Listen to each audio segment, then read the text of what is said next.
Hey guys, I just want to show you what I've done here. One of our guys in the Facebook group, Chris Dickinson, who I'm grateful to, he came up with an idea that maybe there was some relationship between average true range and setup performance. And we tested that previously as an aggregate, mixing all the different types of confirming evidence together. But I'd never actually tested it with just the Bollinger trades, which are the problematical part of the system. Now, I did some averages with him and I shared it to the group, and it looked like it was a dry hole. But then I realized there was two reasons why it was giving a distorted impression. The first is that minimum viable R trades with an R value below 3 pips behave totally differently. So I had to exclude those.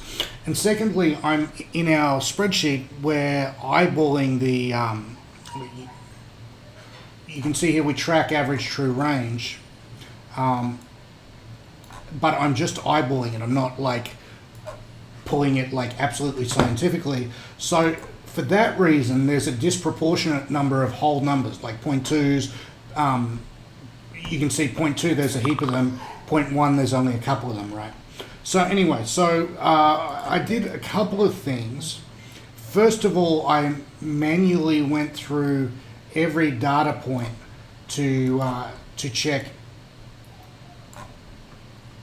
expectancy against this is expectancy and this is average true range on Bollinger trades. So you can see that below 0.2 there's a definite pronounced negative edge. That's about the only thing I could come up with, is that below 0.2 it's not worth doing. And then we have some sweet spots where, 0.2 is 0.34 expectancy, an average of 0.17, by the way. So 0.34 is much better than average. 0.27, 0.52, 0.6, 0.42, 0.30, 0.19, and then 0.26, 28, and 29, and 30 and 31 were. You can see some of them have small numbers. And we have little pockets of good performance and bad performance, but there's a sweet spot around here. So what I wanted to check is, was there some sort of sweet spot? So less than 0.19, the expectancy was negative 0.02. So there's a negative edge. It's got to go. Between 0.2 and 0.3 inclusive is 0.21, so slightly better than trend. 0.3 to 0.4 is 0.16 off 210 trades, so slightly below average. And 0.4 to 0.5, 92 trades, 0.29 expectancy, and 0.5 to 0.6, 0.4. So there was no clear trend. And 0.3 to 0.4, there's not a statistically significant quantity of data to say for sure. From 0.2 to 0.6 inclusive as an average true range gave us 0.168, and our average for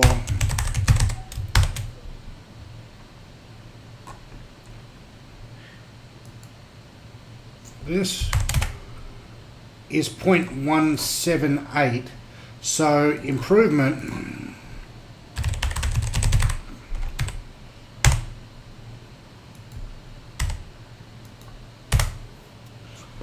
gives a 21% improvement. So